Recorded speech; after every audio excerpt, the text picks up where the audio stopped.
Асқар Алтайдай Ақпейілді қайынға ассаламағалейкум. Эфирде өлкі жаңалықтары, студияда мен Ғылым Қалманайұлы. Бүгінгі жаңалықтарымыз бастаймыз. Аймақ орталығында көп жылдық тарихы бар. Ең бір мақтанышымызға айналған антенна қазіргі күнге дейін өз міндетін атқарып келе ме? Әлде бұл мүмкіндіктен айырылды ма деген сұрақ халық арасында айтыла бастады. Сол тұрғыдан біз бұл жайында арнайы ақпарат алуды жөн көрдік. Өлге қаласындағы радио желісін кең көлемде шашып беретін станция құрылымы қазіргі таңда Баян Өлге қаласының барлық өңірін, сонымен қатар қауіпті аймақтарының кейбір сұмындарына радио ақпаратын сапалы қабылдап алу, жергілікті жердің қазақ тіліндегі бағдарламасын жеткізумен қатар, Ұланбатыр қаласы мен аймақ орталығы сұмын аралықтарына телефон, телеграф байланысын ұстату мүмкіндіктерін жасап отыр. Аймағымыздың символы әлемде 3-ші орынға кіретін 1962 жылы 47 буыннан тұрғызылған 3555 метрге созылған антеннің бір бөлігі жер астында орналастырылған. Әрбір буыны 7,5 метрді құрайды. Жоғары өрлеген сәтте жан-жағына көтермелік крандардың көмегімен сүйемделінген. Антенді Чехияның мамандарының басшылығымен салған радиостанциясының құрылысын Қытай елінің еңбекшілері тастан қалаған дейді. Байланыс орнының Сақсай сұмынында қабылдау станциясы болған. Бірақ Сақсайдағы қабылдау станциясы 1970 жылы жұмысын тоқтатты. Радиостанциясы жұмысы қазіргі таңға дейін жұмысын тоқтаусыз жүргізіп келеді. Алғаш тарату қуаты 60 киловатт болған, ал қазір 1990 жылдан бастап 60 киловатт. 92 жылы 30 киловатт, 2012 жылы желтоқсан айының 12-сі Германияның көмегімен жаңа станция әкелініп салынды. Біздің радио телевизия станция деген ұжымның ең негізгі міндеті не дегенде, жаңағы осы батыс өлкедегі сұмын орталығына, аймақ орталықтарындағы телевизияның 6 каналдық хабарын тарату, және де жаңағы Моңғолдың ұлттық радиосының бірінші, екінші программасын осы батыс өлкеге тарату, және де жаңағы аймағымыздан дайындалатын 1 сағаттық жаңағы қазақтың 9-дың хабарын осы аймағымыздың халық көпшілігіне жеткізу осындай міндетпен отыратын осындай ұжым. Қазіргі жағдаймен біздің қармағымызда 52 сұмын, 30 батыс өлкедегі осы қауды Баян Өлге аймақтарындағы 52 сұмын біздің қармағымызға қарайды. Осы сұмындарда барлығында 6 каналдық телевизияның каналдары жұмыстап тұр да, бұл қазіргі жағдаймен аналог системада жұмыстап тұр.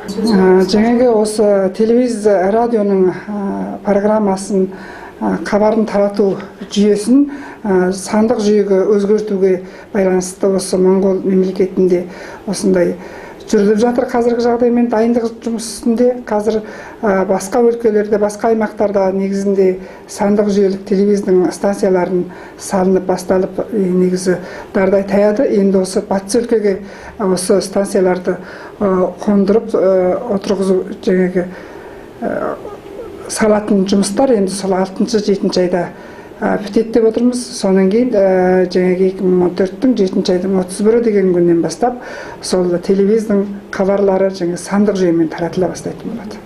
Бұл жаңағы біздің радио хабар тарату станциясының техникалық бір бөлшегінің ең негізі болушы бұл біздің антенна. Бұл антенна өзінің міндетін қазір 49-шы жылда атқарып отыр. Бұрын жаңағы осыдан 2 жылдың алдында салынған, жаңа станция салынған, бірақ ол станция тек хабар тарату станциясы ғана болмаса, осы антеннаны ары қарай пайдаланып, осы хабарды халық көпшілікке жеткізіп отыр. Бұл антеннаға жаңағы жарықты 2010 жылы аймағымыздың 70 жылдық торқалы тойына байланысты жаңа үлкен жарықтандыру, жаңа реклам сондай жарықтарды салғанбыз. Ол осы жұмыстап тұрып, жаңағы программасына кішкене енді ол үнемі желде, далада осындай біздің енді өлкенің ауа-райы климатына байланысты қозғалыста тұратындықтан осы программаға кішкене ақау ілінген. Сол ақауды біз енді жөндеп деп отырмыз. Өйткені бұл 350 метрге шығып жаңағы адамдар жұмыстау қажет. Сондықтан жаңағы осы аймағымыздағы жаңағы ауа-райы жел, жаңа ауа райының осы жел басылғаннан кейін 5-ші айдың аяғына, 6-ші айдың басына қарай сол ауа райы кішкене түзелген кезде осыған жөндеу жасаймыз деп есептеп отырмыз. Және де жаңағы қызыл лампалар үнемі жанып тұрады. Бұл болғанда жаңағы кейде біз сөндіреміз. Бұл сөндіретін жағдайымыз не дегенде, жаңағы осы бір қызыл лампаның біреуінің қуаты 50 ватт қуатта сондай лампалар. Сондықтан жаңағы кейде кешкі мысалы 20 сағат пен 22 сағат орталығында жаңағы тоқтың өлшемі кішкене түсіп кететін жағдай бар. Ал осы тоқтың өлшемі түсіп кеткен кезде жаңағы біздің жаңа радио хабар тарату станциямыз қатты жағдайда жұмыстай алмай қалатын жағдай бар. Сондықтан осыған байланысты сол жаңағы әсіресе мына кешкі қазақ хабар жүрген кезде 1 сағатқа бір уақытша сөндіріп қойып жүрген жайымыз бар. Ол бұл анда-санда жаңағы тоқтың өзгерісі болған кезде ғана қайталанатын жағдай, әйтпесе ол қатты жағдайда жұмыстап отыр. Байөлке Моңғолияның ең қиыр батысындағы аймақ, жалпы жер көлемі 45,7 мың километр квадрат. Аймақ Алтай тауының сілемдерінде теңіз деңгейінен 1300 метр биіктікте орналасқан. Баян-Өлгей өңірін 90 мыңнан астам халық мекендесе, соның 32 мыңы аймақ орталығында тіршілік етіп отыр. Ал осы мекен етіп отырған шағымызда Қыройдан, басқа да аймақтардан жер аударып қоныс жасап отырған тұрғындардың жайланып отырар орындары болмағандықтан соңғы 5 жыл ішінде жер сатып алу немесе тарату деген жұмыстар қолға алына бастады. Енді қазір жердің тапшылығына ұшырап, денсаулығымызға тарымайтын, зиянды қауіпті ортадан да жер алып алаңсыз өмір сүріп отырған жағдайымыз бар. Соның бірі антенна аумағында отырған ауыл үйлердің мына қоныстарының қатерлі екені ойларына кіріп шықпайтын шығар. Осы жайында радио телестанциясының маманы былай деп жеткізе кетті. Қазір мына антенның мына үлкен ауқым алаңында қазір жүргіншілер, машиналар, малдар мысалы көп жүреді. Бұдан негізінде талай рет мына телевизия, радио арқылы айтылған, бірақ та қайталап кеткен жөн көріп отырмын. Неге десеңіз, мынау қазір мына жүріп жатқан фидер желісі дейді. Мына фидер желісіңіз жаңағы мына радио станциясынан шыққан 209 килогерц, 75 киловатттық қуаты бар. Осындай мысалы немене қуаты бар жаңағы толқын осы мына фидер желісімен антенге шығып жатыр. Антенге шығып жаңағы бұл жаңағы алыс 300-ден 400 километр мысалы жерге мысалы осы антенна арқылы таралып жатқан болып отыр ғой. Ал енді мына антенның таралу неменесі болғанда мысалы антенна дегеніңіз енді бір сөзбен айтқанда физикалық тұрғыда айтқанда конденсатор деген сөз. Мынаның бір конденсатордың бір беті мысалы жер астында көмулі. Қазір соның толқын қайтесеңіз бүйтіп жаңағы аударылып осымен таралып жатқан жағдай бар. Сондықтан халыққа не айтады десеңіздер, мына антенна талбайына алаңына келмеңіздер. Мына жаңағы фидер желісінің астына машиналар әне күні өтіп жатыр. Мысалы одан өтуге болмайды. Болатын жағдай болса, осы антенна алаңынан алыстау болса екен деген баяғы неметіп отырмыз. Бұл неге десең, ертең күні қандай бір жаман айтпай жақсы жоқ, адамның мысалы қандай бір неменесіне жамандығына келіп соқтыруға болатын болып отыр. Өйткені мынаған құс та қонбайды албады. Мынаған қонған құстың аяғы қырқылып қалады. Сол жаңа неге байланысты десек, бірінші мынадан жүріп жатқан толқынның қуаты жоғары, екінші жаңа жиілік дейді. Жиілікке байланысты осындай. Сондықтан халыққа не айтамыз десе, осы антеннаның алаңынан өзі шамадарыңыз келсе алыс жүріңіздер, жоламаңыздар мынаған. Ертең күні өз өмірлеріңізге, өз денсаулықтарыңызға зиян дегенді айтқым келеді. Халыққа бір ақпарат бере кету барысында радио телестанциясының қызметкерлеріменен сыр бөлістік. Ал ол кісілердің айтуынша, қазіргі антеннадан шашырап тұрған қуатты күштің адамның денсаулығына өте зиян екенін айтып жатыр. Жер астымен тарап жатқаны былай тұрсын, қазір ауыл, мысалы, осы антеннаның маңайына жайғасқан ауыл үйдің балаларына, оның ұрпақтарына және денсаулықтарына өте зиянды бола тұра, осы маңайдан жер таратып, сол маңайға үй салып жатқандарына таң қаламыз деген шындықтарында жасырмады. Ал бұл орталықты қазір біз жолғып алғанбыз. Адамдардың жолы жануарлар жүретін жол және көлік жүретін жол дейді. Жаман айтпай жақсы жоқ дейді. Жаңағы адамның айтып өткеніндей, бұлардан қандай бір біздің жаманшылығымызға кездесетін болса, апат болып жанымыздан айырылуымыз мүмкін. Хабарымыз одан әрі жалғастырамыз. Алдағы көктемде аймағымыз көлеміндегі 11 сынып бітіруші оқушылар мемлекеттік емтихан мен конкурсқа қызу дайындалу үстінде. Биылғы жылы осы емтихандар қандай бағытта жүріледі? Жылдағыдан өзгешелікте бола ма? Бұл жайлы тілшіміз толықтырады. Жыл сайын аймағымыз көлеміндегі орта мектеп бітіруші түлектеріміз дәстүр бойынша емтихан тапсырады. Мектеп бітіріп ары қарай келешекте қандай маман иесі болатынын ерте бастан ойланып, қазірде нақты қандай маман иесі болатындарын таңдап қойған оқушылар бүгінде емтиханға қызу дайындық үстінде. Манай сургуультай 11-р ангиуд элсийн ерөнхий шалгалтандаа бэлтэж байгаа. Ихэвчлэн мат, англи, хэл, физик, нийгэм сонгосон байгаа. Тэгээ дээрх жилүүдээр болохоор сонгон явуулж өдрөө болгон тэгээ элсэндээ бэлтэж байгаа. Тэгээ бидний одоохондоо зорилго бол элсийн ерөнхий шалгалтаа сайн өгч, одоо сайн мэргэжилтэд суралцах байгаа. Тэгээд одоо элсийн шалгалт өгч байгаа бүх 11 сурагчдад амжилт хүсэж байна. Би жил болгоно улсын төрөлцөн алимад оролцож байсан. Ихэвчлэн 2-3 дахь байр эзэлжсэн. Тэгээд миний их ерөн сонгосон хичээл бол мат, нийгэм, англи хэл, орос хэл байгаа. Тэгээд ерөнхийдөө тэр чиглэлээрээ тэгээд мэргэжил гэж байгаа. Тэгээд өөрийнхөө бодсон амжилтандаа хүрч чадах гэж би итгэдэг байна. Тэгээд анхандаа хүүхдүүд бол ийшийн талаар бол их санаа зовхгүйсэн. Тэгээд 3 дахь үйлдэлээс эхэлж маш их бэлдэж чармаалт зүтгэл маш их байгаа. Тэгээд ер нь бол ийшийн эрхийг шалгалтандаа хүүхдүүд 800 авахтаа маш их хилдэгтэй байгаа. Би ч гэсэн ерөөхдөө бэлтгэл бол сайн 800 аав гэдэгт маш их итгэлтэй байгаа. Тэгээд эрхийг шалгалтанд орж байгаа хүүхдүүд бүх багш нартай амжилт хүсэж эссэн мэргэжил авахыг хүсэж байна. Конкурс жас түлектер үшін үлкен бір өмірдің сынағы болып есептелінеді. Өйткені келешек өмір бағытын осы емтихан арқылы шешіп, сол бойынша барлық білімін, күш-жігерін осынау қалап алған мамандығының жолында жұмсайтыны белгілі.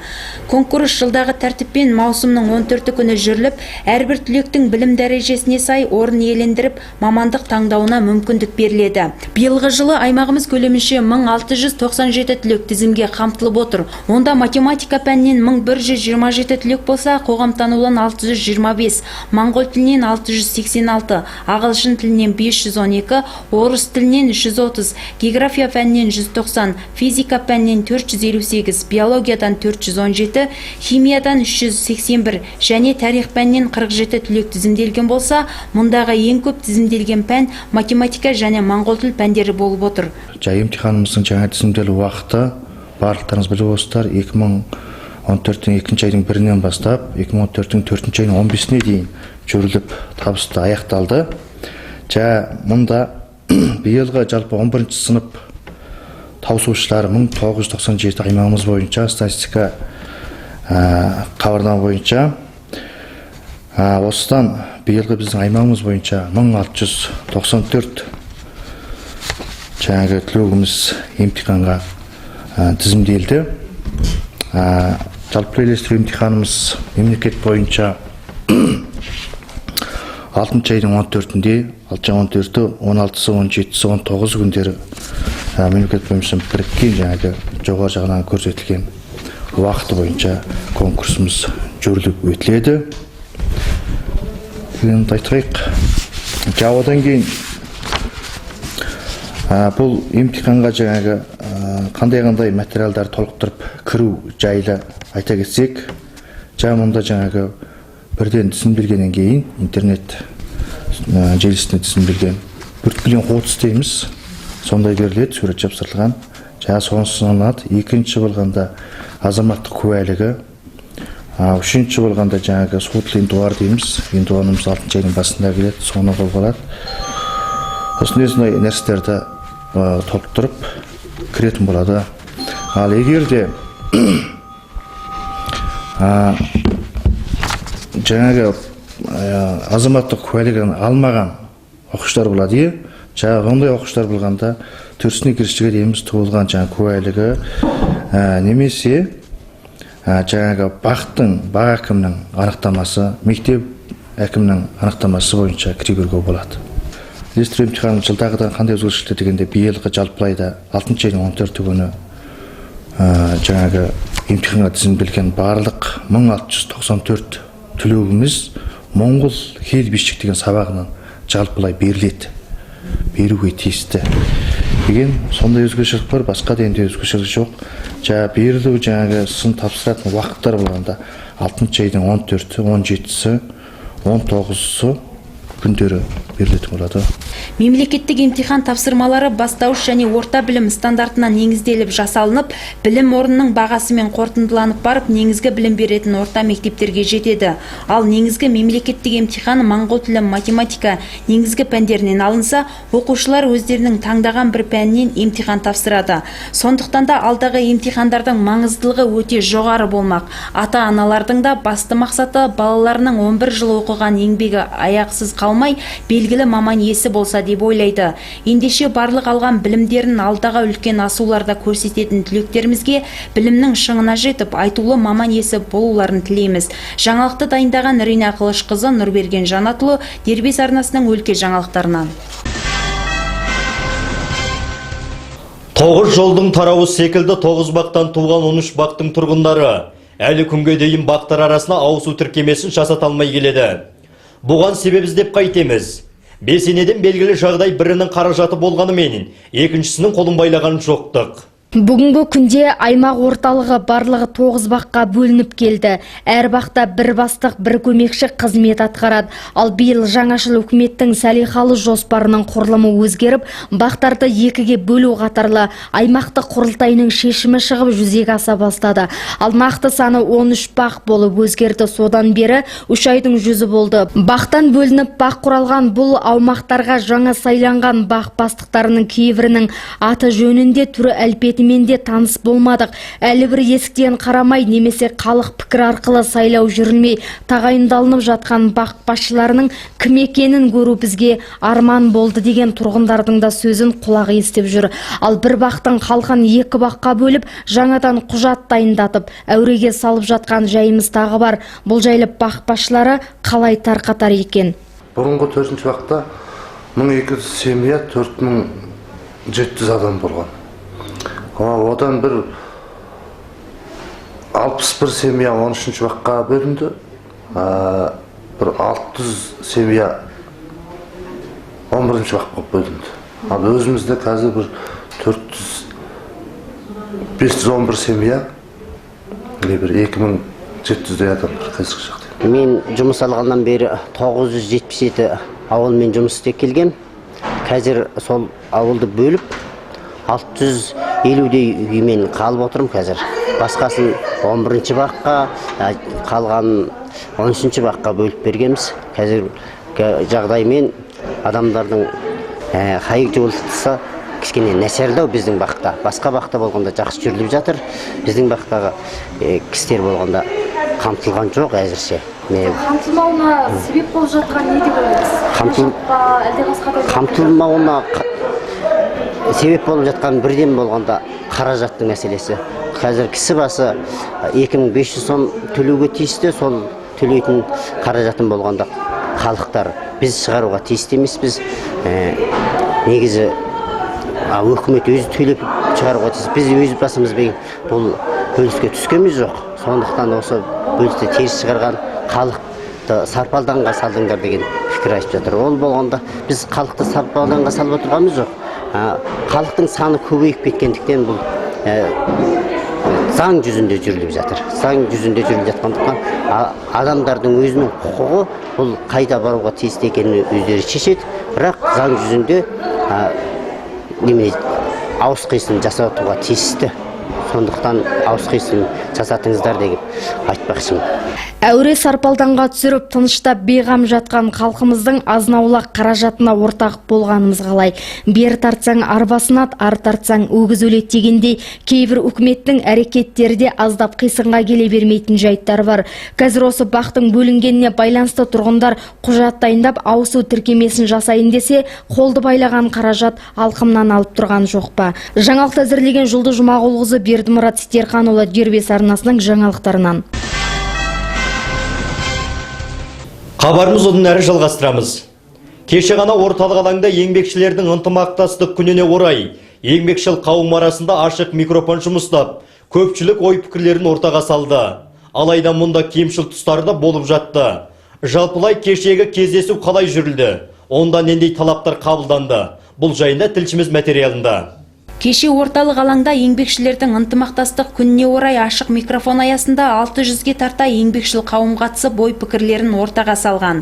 Алайда кейбір халықтың пікірінде осал тұстары да болып жатты. Олай дейтініміз, жыл сайынғы жүрілетін бұл митингі ынтымақтастық күні болғандықтан көпшілік еркін түрде пікір айтып, бір-бірлерімен әңгімелесіп жүрілуге тиіс болғанымен, кей жағдайда азаматтар саясаттық көзқарасқа кетіп бара жатқанға ұқсайды дейді Аймақтық кәсіподақтар федерациясының бастығы Кеңшілік мырза. Бұл кешегі шара болғанда еліміз көлемінде жүріліп өткен үлкен шара. Бұл жыл сайын болып тұрады. Бұның енді алатын нәрселері де көп болды, олқылықты жері де көп болды деп мен өз өзім солай пысықтап отырмын да.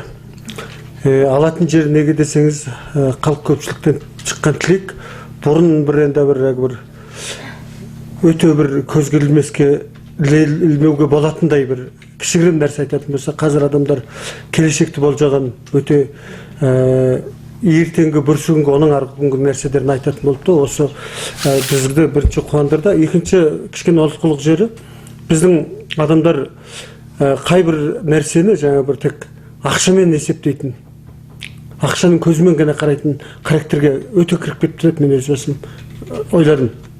Екінші жаңағы саясаттық жағына өте беріліп бара жатырмыз ба деген нәрсе тағы ойға келіп. Олай дейтінім, кеше күні негізі біздің алаңда енді бір 2000-3000 болмаса да жоқ дегенде бір 1000 астам адам толып, жаңа біз арнайы дайындаған енді жаңағы концерттік программамыз да болды. Бүтін күннің программасын дайындағанбыз. Адам аз болғандықтан оның бәрін шектеп, енді бір бөлігін ғана көпшілікке, ол енді біреуге талапқа қою жоғары төмене, біреудің бір іс болмай жатқан іс қызметтің ғана айттыратындай дәрежеде болып қалды да. Арғай халық көпшілік мол кеп, жаңағы жерде бірден ынтымақ береке бірліктің күні болғандықтан бір-бірімен сұхбаттасып әңгімелесіп, ортақ ойын ортаға салып, одан ән күйін тыңдап бүйтіп кетсе өте жақсы болатын еді. Ал осы жағынан кішкене олқылықтар болды. Бұл нені көрсетіп тұр дегенде, біздің адамдардың енді бір жаңағы партиялық саясаттық көзқарасқа төберіліп кетуі. Екінші, маған енді анадан не пайда, маған енді бір сөзін айтқанда ақша бермейді, ешбір нәрсе маған пайда жоқ деген. Ол пайда деген нәрсе, бірінші ақшаны табатын жолын тауып алуымыз керек біз. Білім осыған жеткізеді, ынтымақ осыған жеткізеді, береке жеткізеді. Әйтпесе, ана жергенде біз бір партиялардан атын айтып, бір осындай митинг ұйымдастырады дейтін болса, мүмкін ана партия не деп айтар екен деп келуі мүмкін. Екінші, жаңағы әлеуметтік қамсыздандырудың ақшасын сол жерден таратқалы адамдарға бергелі жатыр дейтін болса, адамдар келіп қалуы мүмкін де, осының бәрі жаңағы адамдардың белсенділігі нашарлап бара жатқанын көрсетіп жатыр. Осыған біздің мына бейресми ұйымдар, жаңағы өкіметтік ұйымдар ерекше мән беру керек. Жаңағы әрбір мекемедегі әкімшіліктен жауаптанып отырған, жаңа біздің кәсіподақ ұйым болсын, басқа ресми ұйымдар жауаптанып отырған адамдар сол анау ұйымдыққа, халықтың ортасына ерекше жаңа көпшілік жұмыстарын ұйымдастыру керек екен деген нәрсені айтып. Мына ақпарат ұйымдарымен де біз мына халық көпшілікке жеткізейік деген нәрсені бұдан ары қарай жаңағы кесте бойынша жеткізіп отырғанымыз дұрыс екен. Бұл адамдардың белсенділігі өте төмендеп бара жатқан деген сөз, бұл қоғамның жаңағы өркеніне сондай тоқтатып қалады. Бұл бір деңгейді ұстап қалады дегенді көрсетіп тұр. Мысалы, адамдар белсенді болса, адамдар бір жаңадан бір нәрсе шығарып келетінде үшін бүйтіп лыпылдап тұратын болса, қоғам да солай лыпылдап тұрады. Біздің бүйтіп бір кішкене бір орында тоқтап қалып жатқан жеріміз осыған байланысты. Қандай талаптар қойып жатыр? Енді әркімнің қойып жатқан талабы әрқалай өздерінде ортадасында болдыңдар. Мысалы, білім саласында да ойға алып жатқан нәрселер бар. Одан кейін мына бір айлық жалақының да тұрақты болмай, мына пенсионердің де қосқан ақшасы мысалы тұрақ дұрыс емес, мысалы бір ойлаған ойына жеткен жоқ. Қазіргі инфляция деген нәрсеміз кетіп бара жатыр. Жаңағы шетелдік валютаның мен біздің төгіріктің арасындағы бір-біріне деген жаңағы алшақтық өте алыстап барады. Осының бәрі нені көрсетеді дегенде, біздің экономикамыз төмендеп өтіп бара жатқаны, екінші біздің тіршілігімізге кері әсер етіп бара жатыр деген көрсетіп жатыр. Соған біздің мына үкімет тарапынан мына әкімшіліктен ерекше мынаған мән беріп, ерекше жұмыс ұйымдастыру керек. Қазір өздеріңде көріп отырсыңдар, мысалы жылда осы уақытта пәленбай жердегі осындай құрылысқа осындай адам аламын, осындай жерге осындай нәрсе істетемін, осындай жұмысқа алам деген жария басым болатын. Қазір не болып бара жатыр? Осындай жер сатайын деп, үй сатайын деген жария басым тұр. Осыған біз анализ жасау керек. Неге бұның бар нәрсесінен айырылғысы келеді? Бұның бар неге үйден қашты? Бұның бар неге жерден қашты? Жаңағы экономиканың айналымын әсерлеп бара жатыр адамның.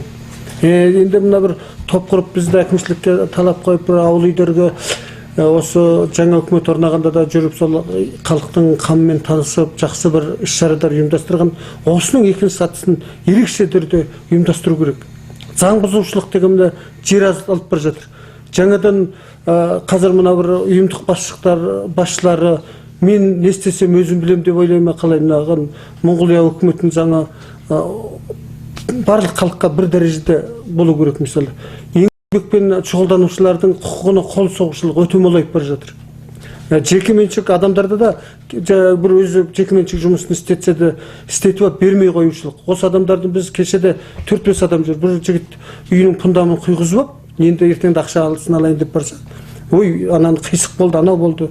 Ой, ол еңбегін істетті ғой. Ол қисық болғанда неге жанында тұрмайды? Мысалы, осы ұқсаған нәрселер. Бұны біз ешкімнен ұялмаймыз. Көп болса біздің тереземіз жағып, басымыз жаратын шығар. Бас кеспек бар болса да, тіл кеспек жоқ. Біз енді бұдан тайынып, анау менің кісім еді, анау деп бізде отыратын неме жоқ. Біз халық жағында болғандықтан біз халық көпшіліктің жоқтаймыз. Кешегі митингіден төмендегідей мәселелер назарға алынып, аймақ әкіміне жолданды. Онда жергілікті жер жамыс қорының қаражатының жұмсалуына бақылауды жоғарылату, аймағымыздағы іс қызмет жүргізуге тиіс көптеген білім кеңестерді заң аясында жұмыстатып, нәтижесін жақсартып, көпшілікке жеткілікті болғызу. Мемлекеттік қызметкерлердің тағайындалуын турашыл болдырып, турашыл еместерін тоқтату. Білім саласын өкіметтен тоқтатып, білімді ұстаз шыдамды топ құрылуына назар аудару. Жұмысшылар қолтаңбасын басу арқылы жұмыс сағаты есептелетіндіктен алыс бақта тұратын жұмысшылар түскі шайға шыға алмай қалады. Сондықтан да осы жайды назарға алып, мекемелер ішкі режимін реттеу мүмкіншілігін шешіп берсе, аймақ орталығындағы арам су қосылатын құбырлардың жұмыстау қабілеті нашарлағандықтан жаңадан салынатын тұрғын үйлерге жаңадан су құбырының алаңын қосып берсе деген сияқты өзекті мәселелер аймақ әкіміне жөнелтіліп, мамырдың 15-іне дейін шешіп көпшілікке жауабы жететін болады. Ал мемлекеттік ұлы құрылтайға төмендегідей мәселелер жөнелтілді. Онда 2013-тен 2014 жылғы айлық жалақы мен зейнетақы мөлшерін тоқтату, азаматтардың денсаулық қамсыздандыру туралы заңның жобасын мемлекеттік ұлы құрылтайға жылдам жеткізіп бекіту, еңбекте тең дәрежеде жалақы беру, келісім шартпен жоғарғы жалақы алып жұмыстап отырған мамандардың әлеуметтік қамсыздандыру төлемін анықтап беру, сонымен қатар өкіметтен негізгі өндірістерді қолдау, қызметтерін тұрақты жүргізу, салық заңына қосымша өзгерістер енгізу және аймақ сумын әкімдерінің халық арасынан сайлайтын болдыру қатарлы тағы басқа да мәселелерге талап хат жолданды. Осы жолданған мәселе кешікпей шешіліп келеді дегенге сенім білдіреді. Рина Ғылышқызы, Нұрберген Жанатұлы, Дербес арнасының өлке жаңалықтарынан. Жаңалықтар реті осымен аяқталды. Бағдарламамыз әрмен қарай тілшіміз Жұлдыз Жұмағұлқызының студия қонағымен өткізген сұхбатымен жалғасады. Мен сіздермен келесі дүйсенбіге дейін қоштасам. Аман сау болыңыздар. Армысыздар, құрметті Дербес арнасының көрермендері, өлке жаңалықтары барысында назарларыңызға жеткізетін студия қонағымыздың кезекті санын назарларыңызға жеткізсек. Бүгінгі біздің студиямыздың қонағы Астанамыз Ұланбатыр қаласының тұрғыны, аймағымыздың тумасы және Геркуль компаниясының қожайыны Әшуұлы Ерболат ағамыз студиямызда қонақта. Ал енді біздің аймағымыздың тумасы ретінде бір жақсы жасампаз іс жүргізіп жүрген азаматтардың бірісіз. Осы бір шағын атқарып жүрген қызметіңізді біздің халыққа таныстыра кетсеңіз. Рахмет. Ең әуелі телевиз көрермендеріне бүгінгі жалынды сәлем жолдай келе жүргізіп отырған іс-шараларымыз туралы таныстыру үшін Ұланбатыр қаласынан қонақтарыңыз болып келіп қылды. Компаниямыз алғаш рет 2008-де Ұланбатыр қаласында орын алған. Түрік тілдің және математика IQ жағының сабақтарын беретін осындай фәст оқу орталығы деген атымен жүріледі. Компанияның аты болғанда Геркуль деген. Сол 2014 жылы Байын-өлге аймағымызда өзіміздің туып өскен аймағымыз болғандықтан осында бөлімше ашқан болатынбыз. мұғалім жұмысқа алдық деген сияқты. Содан өзіміздің 2008-ден бері жалғасы келген схема, сол систем бойынша осында да оқу орталығымызда 17-18 бала оқуға қатысты түркілердің сынына дайындаймыз көбінесе. Сонымен осындағы дайындалған балалардың көрсеткен табыстары да өте жақсы табыстар көрсетті біздің оқушылар. Сол жайлы жаңағы телевизия көрермендерге де толығырақ мәлімет берейік. Осыдан кейінгі жаңағы жүргізіліп отырған жұмыстарымызға байланысты хабар беріп кетейік деп осымен келіп отырмыз.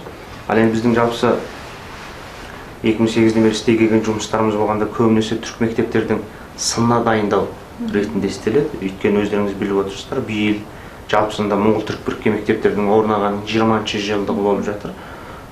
Осы уақыт ішінде жаңа Дархан, Ердін, Астанамыз, Ұлан-Батырдың сыртында Байымөлгі аймағымызда осындай 4 мектеп бар. Мектептер жаңа өзінің тауыстырған балалардың қазіргі қоғамда өздерінің алып жүрген деңгей жағынан да беріп жатқан жаңағы білім жағынан да өте жоғары мектеп болғандықтан халық арасында түрік мектептерге шіркін балаларымды оқытсам екен, сол мектепке кіріп оқысақ екен деген балалардың жастардың арасында да осындай талап өте көп болады. Соған байланысты біздің жаңа жүргізіліп жатқан оқу орталығындағы түрік мектептің сынына дайындық курстарымыз біршама табыстар көрсетті. Сол туралы айта кеткен жөн болып отыр.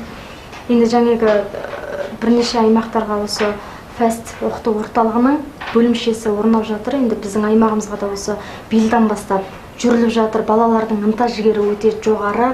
Ал енді биылғы нәтижесін осы жуырда ғана көрдік. 400 баланың ішінен жаңағы біздің фесті оқыту орталығына арнайы математика пәнінен дәріс берген мұғалімнің нәтижесінде балалар ең алдыңғы орындарға иеленіп жатты. Енді бұл оқыту жаңағы сабағы тоқталып қалмас үшін, әрі қарай жалғаса беру үшін қандай жоспарларыңыз бар? Өте бір дұрыс сұрақ сұрадыңыз. Біздің сол жаңағы қысқаша айта өттім, 17 бала дайындаған, 14 бала қазір түрік мектепке ілесіп отыр. Ілескенде жаңағы балаларымыздың алдыңғысы 2-ші орында, 7-ші, 8-ші, 9-ші, 10-ші орында деген сияқты орын иеленіп осындай табыстар көрсетіп отыр. Ал жалпысында біздің 2008-ден бері құрылған математика және IQ жағынан білім беру осы системнің арқасында өткен жылы Моңғол-түрік біріккен мектептердің Ұлан-Батырдағы мектепке біздің балаларымыз 1-ші орын, 6-ші орын, 8-ші орын деген алғашқы 10 орынның арасында 3 орын иеленген осындай табыстар көрсеткен болса, биылғы 2014 жылында 8 және 9-ші кластың балаларынан 1-ші, 2-ші, 6-ші, 8-ші, 10-ші орын деген сияқты осындай жоғарғы табыстар көрсетті. Өлгейдегі бөлімшемізде дайындаған балалар да жаңағы айтқан 2-ші орын деген сияқты осындай жоғары табыстар көрсеткеннің ар жағындағы сыр неде дегенде біздің жаңа осында керектенетін кітаптар, жаңа сол кітаптағы тақырыптарды балаларға қазіргі 7-8 кластың балалар 13-14 жастағы балаларға сол білімді қалай түсіндірсе, қалай берсе ең жақсы түрде алады дегенде осы 2008-ден бергі уақыт ішінде біз толығыменен үйрендік. Сол өзіміздің тәсіліміз бар, кітап құралымыз бар. Сол арқылы жүрдік. Соның арқасында жаңа түрік мектептердегі 400-500 балалар қатысатын сындарда оқушыларымыз үлкен табыстарға жетіп отыр. Ал енді келер аптаның 1-ші күннен бастап осы сабақтар тағы тоқтап қалмасын деген осындай ойменен әрине түрік мектептің сыны бітіп кетті, қайтадан оған сын береміз, қайтадан бала дайындаймыз деген болғанда қазірше болмайды. Биылғы 7-ші және 8-ші сыныпта балалар оқитын ата-аналар үшін осы оқу орталығымызға ертең 6-ші азат күні мен өзім осында толық боламын. Толығырақ мәлімет алу үшін келіп бізге танысып, оқу орталығымызды келіп көрулеріне шақырамыз. Сол кездерде толығырақ айтамын, өйткені ода келесі 1-ші күні осында жаңа математик жағынан сабақтар бастағалы отырмыз. Ал енді құпия болмаса осы сіздерге қамтылатын балалардың төлемақысы қанша деңгейде болады? Біз енді 1-ші күннен бастағалы отырған осы 80 сағаттық курс болу керек. Оның 50 сағатты математик, қалған 30 сағатты IQ жағынан осындай білім берейік деген 80 сағаттық программ жасап отырмыз. Бұның да жаңағы бағасы аймағымыздың халқының экономикалық жағдайын қарастырып отырып, өте аз баға, яғни 80 мың төгрек деген баға тоқтатып отырмыз. Жалпысы айта кеткен жөн көріп отырмын. Астанамыз Улан-Батырда біздің жаңа балаларға тоқтататын төлеміз немелер жоғары болады. Әрине жаңа Астанамыздың Улан-Батырдың халқының жаңағы экономикасына да байланысты. Бірақ дей тұрғанмен көптеген оқу орталықтары бар. Бізді ерекше қылып отырған сол системде аймағымыздың халқы балаларға 80 сағаттық курсқа 80 мың тубуркпенен генә қатыстыруға болады. Қазір енді көпке топырақ шашудан аулақпыз. Саны бар, сапасы жоқ. Оқу орындар көп. Жаңағы ақша төлем ақысын алады, бірақ сол балаға сапалы білім деңгейін жеткізе алмайтын. Ал енді сапалы балаға сапалы білім жеткізіп, сол баланың білімін шыңдау үшін осы оқу орындарының көп болуы емес негізінде жаңағы сапасы жағында өте жоғары рөл атқаратын сияқты. Осының сыры неде деп ойлайсыз? Мұғалімге қатысты ма, баланың ынта-жігеріне қатысты ма, жоқ әлде сол менеджментке байланысты ма? Қай-қайсында да әсері бар. Ал енді біз расында өлкедегі биылдығы табыстан осындай сенімді емес едік басында. Осы аймақтың тумасы ретінде бөлімшемізді ашайық деп ниеттеніп 2014-тің басында бөлімшені құрып едік. Бірақ дәл осындай жоғары табыс шығады деп ойлаған емес едік расында. Бірақ та жаңағы табыстардан өткен аптада болып өткен сында біздің балалардың иеленген орыннан көрсеткен табыстан қараған кезде бұл әрине мұғаліміміздің еңбегі, осыған жасаған өткізген уақыты, еңбегінің сыртында 2008-ден бері былай 5 жыл, 7 жыл істелініп көріп, тәжірибе болып, соған байланысты өнім жаңартып шығарып отырған осы менеджмент сабақ жүрілетін системаға байланысты ма деп ойлаймын.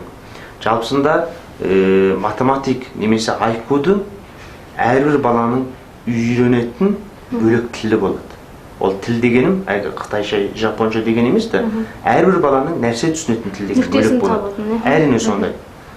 Біздің класстарда ертең сол ата-аналарымызды шақырып отырмыз, келген кезде өздері көріп, шағын 12 бала ген аламыз бір класста, кісі аз болады, оқу орталығы өзі осындай рахат, айбат болу керек деген сияқты, мұғалімнің балалармен қарым-қатынастары сыпайы түрде болу керек деген сияқты. Осының бәрі менеджментке байланысты.